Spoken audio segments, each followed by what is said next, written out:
If you find that everybody is crossing boundaries when it comes to you, then really take this information to heart and see how you can be better at setting boundaries. You may not have to do it with everybody, they could but be start better. small. People could get better by observing other people's boundaries versus setting their own. If you become more cognizant of the boundaries that you cross or you potentially could cross with other people, that might make you better with your own boundaries.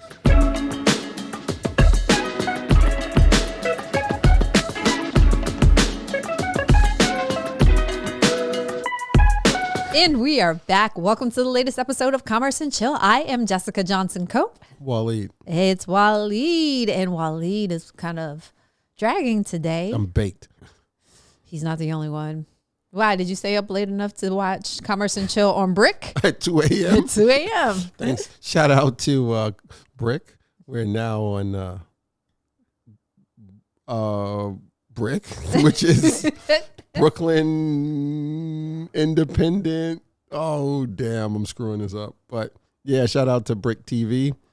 Commerce and Chill is now showing twice a week on Brick. Brooklyn, we told you we were coming. On Thursdays at 10 a.m. And for all you who insomniacs, at 2 a.m. I can't even front. One of our corporate clients had requested some information the other night, and I was legit up until 2 a.m. trying to answer all of these questions regarding risk management. Not me. I was asleep. No, he had a sleep boundary. I'll just tell you this, good people, all my entrepreneurs, as you scale and grow your businesses, the technical requirements are going to increase. So don't think that you can necessarily do big business things without doing big business things, because sometimes big business things will have you up till 2 o'clock in the morning and make you want to turn on Commerce and Chill to keep you up so that you can get it right till 2 a.m. Yeah, I won't be up to 2 a.m. today, I'll tell you that. Or tomorrow technically. I'm going to tell you why I think Waleed is dragging, why he is baked. Because Waleed is the victim of boundary predators.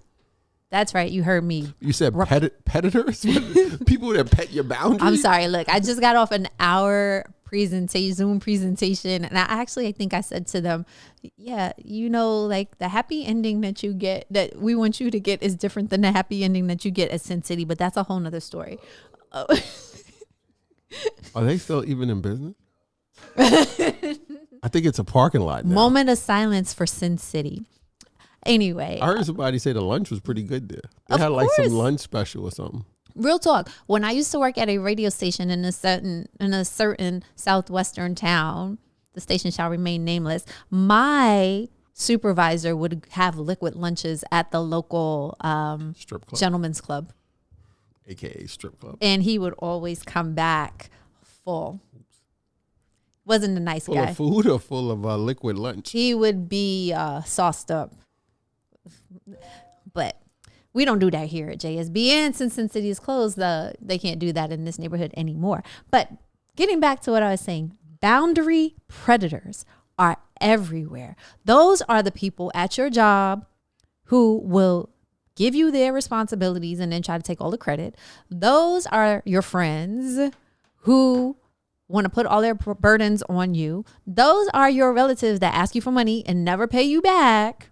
They're all types of boundary predators. Those are your children. People you pay and they don't do everything they're supposed to do. Oh yeah, people we pay that don't do everything they're supposed to do. Or people that tell you you're going to do whatever and they just don't do it. Yeah. Boundary predators abound. So for this episode, we want to talk to you about setting healthy boundaries. How do you protect yourself from these boundary predators in both business and in your personal life so that you can maintain some balance, you can take care of what you need to get done, and that you won't be baked like my buddy Waleed here is. Yo, it's not all boundaries, but yeah. It's not all boundaries, then what is it? Bro, like people calling me 3 o'clock in the morning and tell me some like obscene stuff. But that's because they don't have boundaries. There's one gentleman who will call you no fewer than 5 times a night. His shift starts at 11 p.m. and he calls me at least minimum 2 times. Because he doesn't know boundaries. His shift starts. He'll be like, Then he'll be like, oh, I'm sorry to call you. No, you're not. And it's like 5 a.m. and I'm just like, what?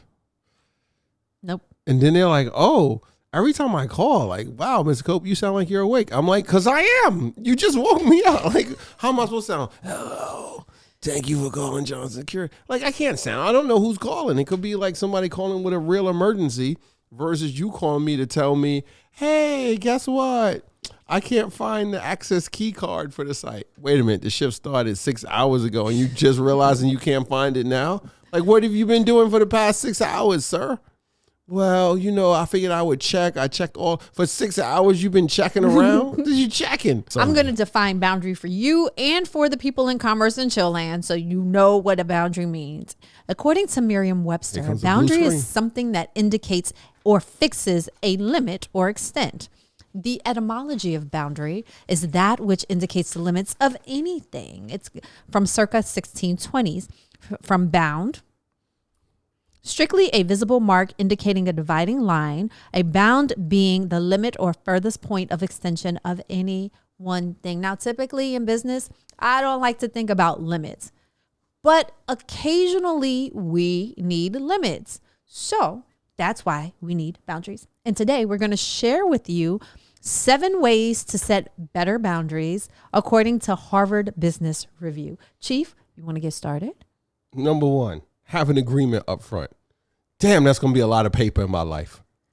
It doesn't necessarily have to be a written agreement. Nah, it needs to be, so it got to be somewhere because people need to go back and refer to it. I got to write up a lot of agreements then. Don't call me at 3 a.m. unless A, B, C, D. Number 2, mention your credentials. What, you gotta flex your title or something on people? Sometimes you do have to flex. Mention your credentials. Number 3, expect your boundaries to be challenged. very true. Very true. Number 4, How is that setting better boundaries? Number 4, ask questions.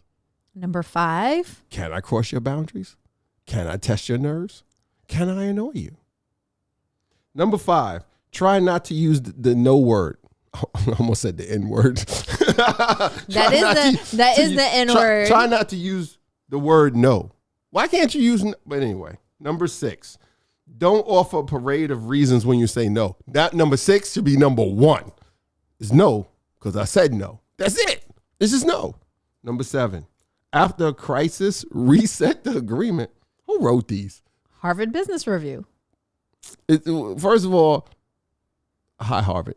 Listen, when they get this, is this from like small businesses, big businesses, Fortune 1000, Fortune 500?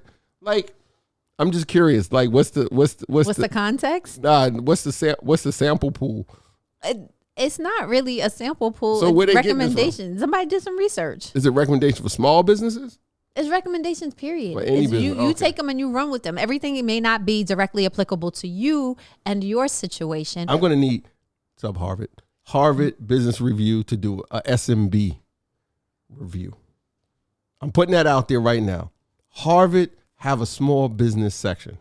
I'm probably playing myself because they already do. But I used to subscribe to their literature, and it was like mostly big business talk, which is legit because you expand your horizon, you think differently. But let's get some SMB stuff going on. I think that would be totally legit, Harvard. Well, what I encourage you to do is to reach out to the authors of this piece and engage them in a dialogue to help them see. Nah, I might be crossing their boundaries if I do that.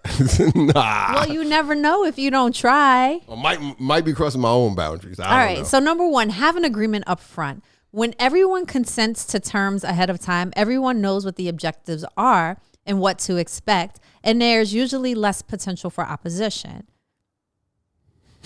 What happened? I'm looking at your face. I'm listening. Establishing a clear boundary gives you a defense against withering in an endless meeting or listening to continuous nagging. Okay, so I'm going to just say stop 1 second, right? Because what I've noticed in the workplace, and I haven't always worked here. I worked in other places. I worked for corporations. I feel like I've always worked here, especially today. I feel like I just put in 50 years in this. Can I cash out my pension? Yeah, you can. Jeez Louise. Didn't you already do that once, though? Damn, why you put my business on blast on Commerce and Chill like that? I'm just saying, I want you to retire for living the full life. Yeah, I did. And I reinvested it in the business. AKA the soapbox. Go see that episode. Replay the episode about reinvesting in your business.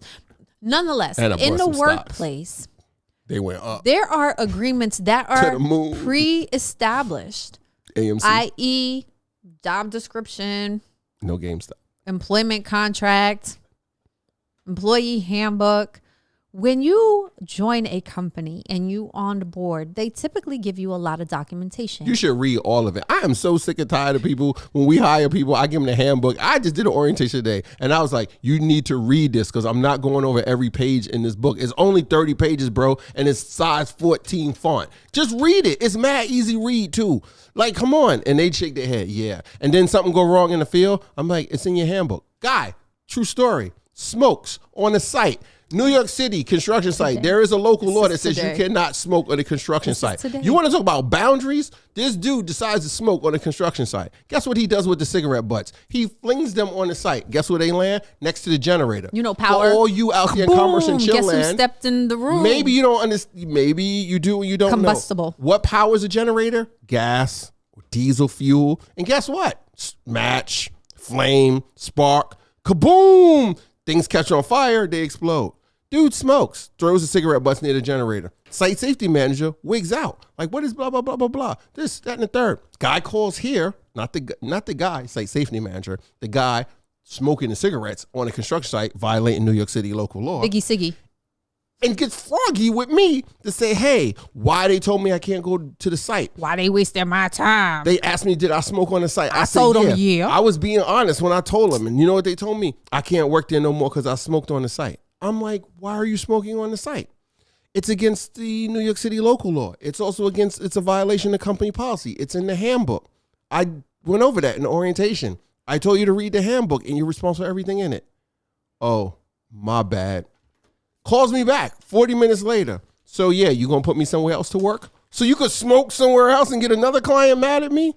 Anyway, what were just for the record, boundaries. Oh, my bad. That's typically a signal that's not acceptable that you don't have a boundary or that a boundary was crossed. No, you know what oh my bad means? It means I messed up, shut up, and do what you want me to do. That's what that means. You tell me I did something wrong and I just be like, yeah, my bad. And I like cut you off while you talking. I'm basically just telling you, shut up. I heard you. Don't tell me nothing else. What are you going to do next? Right? Well, like I said, that's right up there with the person that told me. A boundary. The person that told me that time when they left, they abandoned their post, left work without being relieved properly, left the site unattended while the client was there. We got stories today, yo. Even worse when the client is not there, but left, called the person, spoke to them, set up a meeting. They came in and sat down in front of me and another team member and talent management, AKA HR, and said, yeah, I know I wasn't supposed to leave, but I had somewhere to go. I got stuff to do. I couldn't be waiting for the other person to come, who's their home girl who comes late all the time. But this time I couldn't wait. So I left. And then I was like, okay, well, you violated the policy. Here's the terms and conditions. You signed it. You know about it. It's in the handbook, et cetera, et cetera, et cetera. Here it talks about what happens if you violate it. I was like, so we're going to have to terminate you. Her response was, wait a minute. You're just not going to just give me a write-up and send me back to work? Wait a minute, you left. So again, she's a perpetual line crosser, that one there. She crossed the line right back to the unemployment. Unemployment pink slip line. I'll say this. According to Harvard Business Review, when you have an agreement, you can just remind the other party of that agreement and be firm. As an example that recently happened to me, I was reviewing. Why you got to remind them? Because I sign it. Sometimes you read it. Sometimes folks got short memories. Listen, do your landlord got call you and be like, "Yo, your rent is $1,800, not $14." Sometimes they don't gotta remind you. Sometimes you're supposed to know it. Mortgage, the electric company don't remind me what's on the bill. You know when they remind me? When the power go off, and I'll be like, I ain't paid the bill. And they got the meter in their hand in their truck. Number 2, mention your credentials. Now, I'm sure anybody who's ever lived in the house with their parents, especially if you lived in a household with black parents, or reimbursement act. Your parents would just like do so-and-so, and you're like, why? That's if you were bold enough and tried to cross a boundary, and your parents like, because I said so. I'm the mother, I'm the father, just because I said so. In setting better boundaries, sometimes you have to remind people of your credentials. So it's like, hey, wait, I'm the one with the PhD, or hey, wait, I'm the boss. I thought you meant the other PhD. No. So you got it. Basically, you just got to drop. You got to flex. You got to drop. Sometimes you just got to flex. Setting boundaries, no matter how casual, requires some authority. So use whatever authority you have, whether that's with a client, and you don't have to be nasty about it, but you can say, Jim, you hired me because of my security expertise. I'm doing what the industry says is the best way to handle this situation. If you'd like me to handle it differently, I can. But just as a reminder, I was recently appointed as the chair of the Security Guard Advisory Council. So my peers and I kind of know what's working and what's not working. That's why I want to do it this way. So basically, you're trying to tell Jim, because he hired you to do have security at his donut shop, that he needs to stick to donut making, and you're the security lady, and you're going to flex a little bit in that conversation and be like, hey, Jim, you hired me for the expertise that I have. You don't see me coming over there telling you how much yeast to put in them donuts. That's just a long way of saying, briefly referring to your expertise that you bring to the table gives you additional power in boundary negotiation. Shout out to Maury Tahirapur. Number 3, expect your boundaries to be challenged. Think of it this way. Have you ever seen a little child who's trying? Don't touch the stove. Right. Don't eat dessert before dinner. No more candy. It's time to take a nap. No more cookies. Go to the bathroom before you get in the car. Kids are notorious for trying to push boundaries. Don't put that in your mouth. Nonetheless, kids need boundaries. And people in the workplace are just kids on adult on age. Thank you so much for tuning in to this episode of Commerce and Chill. I've just aged out. So people need boundaries. You need to set boundaries, and keep in mind that they're going to try to cross them. Just like my beautiful little niece. She's 1+, and she's okay. You tell her, Miss Johnson, Little Johnson, be still.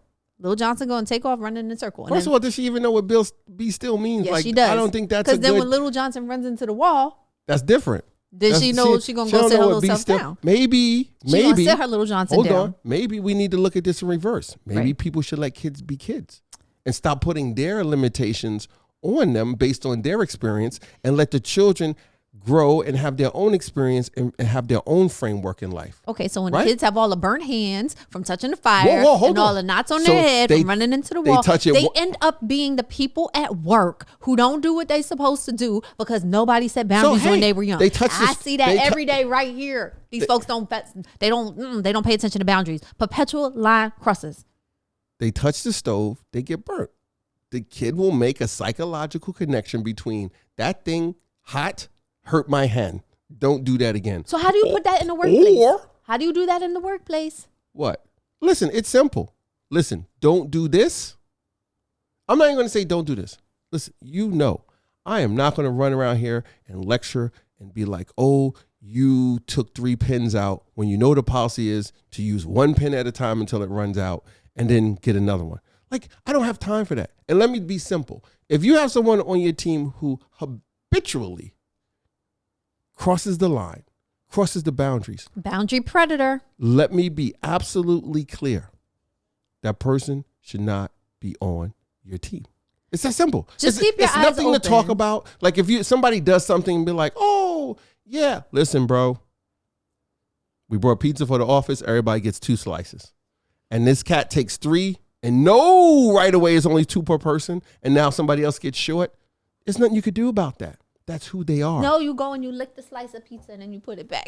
But then you're the only one that can eat that slice. That's fine. Then you teach that person, don't take all the pizza next time. No, that doesn't. No, it's nothing. You can't teach that.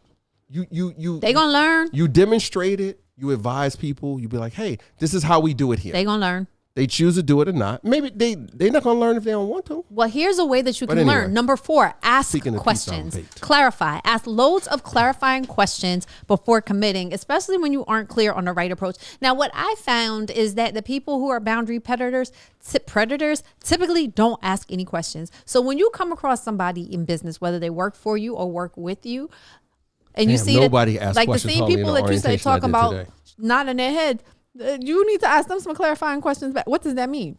What did you hear me say?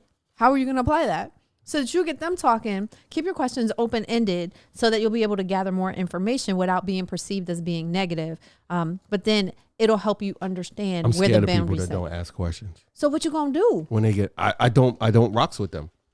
Well, Like people, when they come to the orientation or new hires, and I'm like, what questions do you have? And they're like, none. Or they just ask, when's payday? Or how many vacation days do I get? I'm like, you're a piker. You only care about one thing, right? I'm just like, if you don't know what a piker is, go watch Boiler Room. number 5, Great try movie. not to use the word no. What? Okay. Why should I not use the word no? You cross my boundaries. You show up to my house and you put your dusty shoes on my white couch. Why can I not say, right. no, don't do that? All right, Charlie Murphy. Just saying.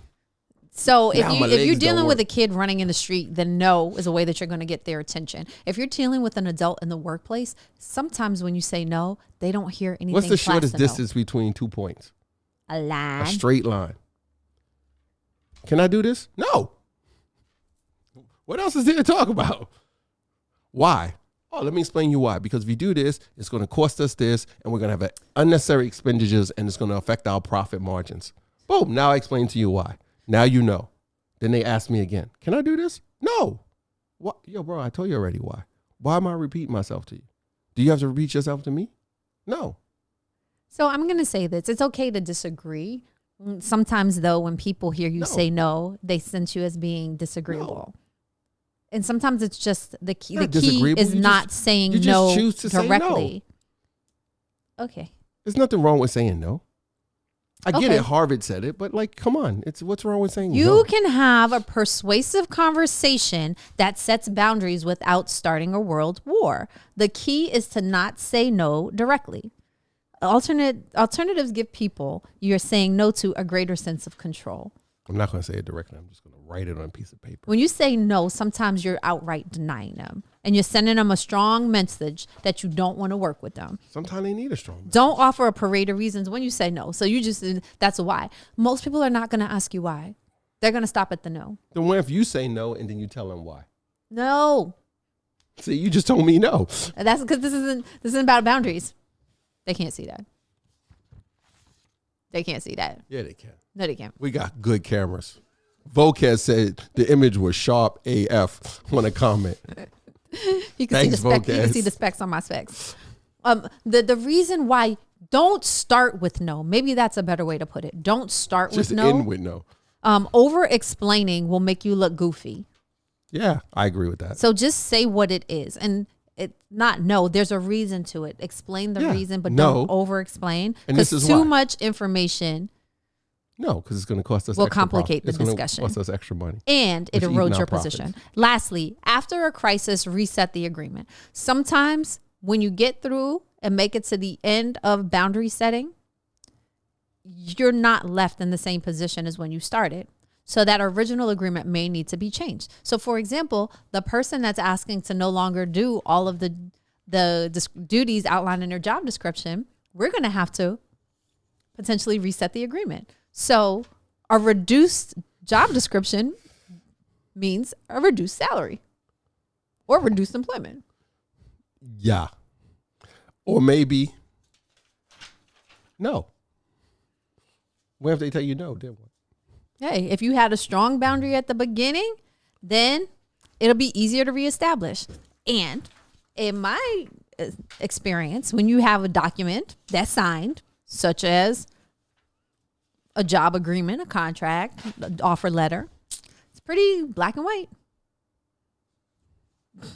No. Anyway, we want you to start establishing boundaries in your personal life and in your professional life. I want you to try with one person who is a perpetual line crosser or a boundary predator this week. Before you watch the next episode of Commerce and Chill, set a boundary and use some of these tips to help you do that. And then let us know how that worked out. What's that face for? I'm listening. All right. And in parting, I'm mentally setting up boundaries in my head right now. Okay. In parting, I want to remind you of an Earl Nightingale quote that said, "Our rewards in life will always be in exact proportion to the amount of consideration we show towards others." If you are the line crosser, don't be that person. Don't be that person. And if you find that everybody is crossing boundaries when it comes to you, then really take this information to heart and see how you can be better at setting boundaries. You may not have to do it with everybody, they could but be start better. small. People could get better by observing other people's boundaries versus setting their own.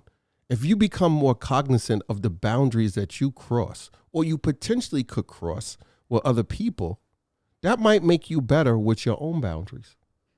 You just said, Earl Nightingale said, rewards in life will always be in exact proportion to the amount of consideration we give others. So if I respect people's boundaries more, I'm giving towards others, as Mr. Nightingale said, then I will get that back in return. So first we need to look at ourselves before we say creating our own boundaries for people that cross it, to say, are we crossing anybody else's boundaries? Are we being habitual boundary crossers, right? And then take that and reflect on ourselves first, and then model the behavior when it comes to boundaries that we want other people to do with us. Give you an example. We're working with we have a great new partnership with a SaaS product, and it's early. And most times with anything early in alpha, beta, etc., there's going to be hiccups. There's going to be bumps in the road. There's going to be challenges.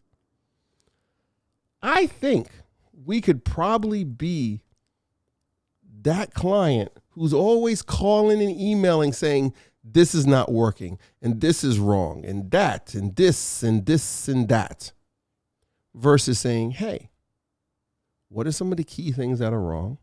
Let's send them that information and then be patient.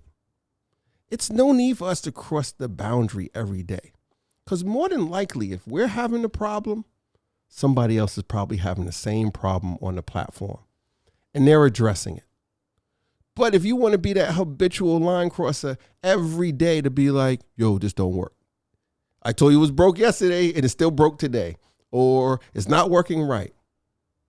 That's probably not going to play well out for you in the long run. So think about, what boundaries are you crossing when it comes to other people in your life, in work, in your personal place? What are you doing?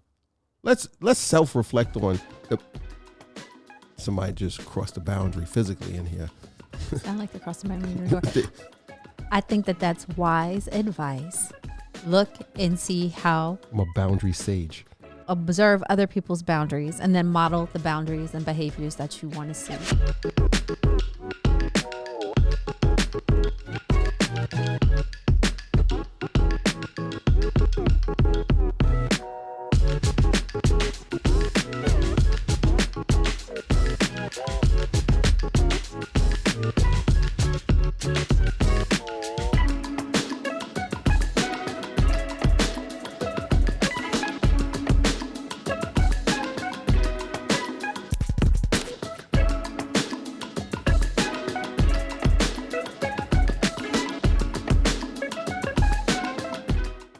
Big shout out to my buddy out there, Lyneir. Richardson. Lyneir Richardson. Thank you. The CUED at Rutgers, the Center for Urban Who's a part of the Entrepreneurship Commerce and and Economic Chill Development family. Tunes in and listens to the podcast on his free time.